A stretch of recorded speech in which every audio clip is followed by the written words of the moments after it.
சிங்கப்பூராக மாறிக்கொண்டிருக்கிறதா இலங்கை என்ற கேள்வி இன்று பலரும் கேட்க ஆரம்பிக்கிறார்கள். கிளீன் ஸ்ரீலங்கா அதற்கான ஒரு எடுத்துக்காட்டுதான் இலங்கைக்கு புதிதாக வந்துள்ள இந்த நவீன மெட்ரோ பேருந்துகள்.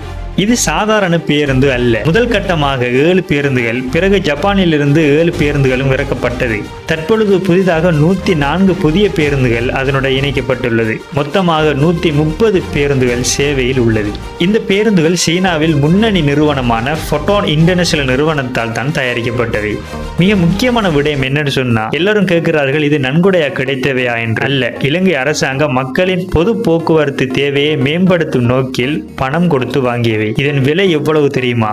4,30,00,000. குறிப்பாக நகர பகுதிகளில் இயக்கப்படுவதற்காக இவை கொண்டு வரப்பட்டுள்ளது. சரி, இந்த பேருந்தில் இருக்கிற மிகப்பெரிய ஸ்பெஷலான சிறப்பம்சம் என்னென்று பார்த்தா, ஆல்கஹால் இக்னிஷன் இன்டர்லாக் சிஸ்டம் அல்லது பிரீத் ஆல்கஹால் இன்டர்லாக். அதாவது பேருந்தை இயக்குவதற்கு முன்பு அருகில் பொருத்தப்பட்டுள்ள கருவியில் மூச்சை ஊத வேண்டுமாம். அந்த கருவி சில வினாடிகளில் சாரதியின் மூச்சில் உள்ள மதுபான அளவை பரிசோதிக்கும். அனுமதிக்கப்பட்ட அளவை விட அதிகமாக மதுபானம் இருப்பது கண்டறியப்பட்டால் பேருந்து ஸ்டார்ட் ஆகாது. இதன் மூலம் போதையில் வாகனம் ஓட்டுவதை தடுக்க முடியும்.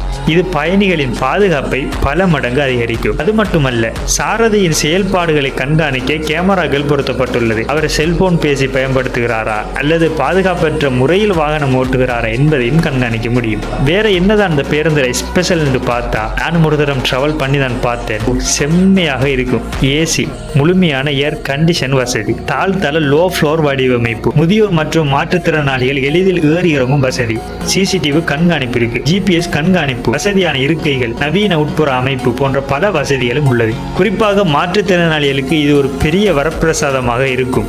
இதுவரை அவர்கள் எதிர்கொண்ட பயண சிரமங்களுக்கு இது ஒரு சிறந்த தீர்வாக அமையும். சரிப்பா, இது எங்கட பகுதிகளிலும் வருமானு நீங்க யோசிச்சா, அரசாங்கத்தின் நீண்டகால இலக்காக 2039 ஆண்டுக்குள் நகர பகுதிகளில் நவீன மெட்ரோ வகை பேருந்து சேவையை விரிவுபடுத்தும் திட்டமும் பேசப்பட்டு வருகிறதா. இப்படிப்பட்ட நவீன திட்டங்கள் தொடர்ந்து நாட்டுக்கு வர வேண்டும் என்பதே பொதுமக்களின் எதிர்பார்ப்பு. இந்த புதிய பேருந்து குறித்து உங்கள் கருத்து என்ன?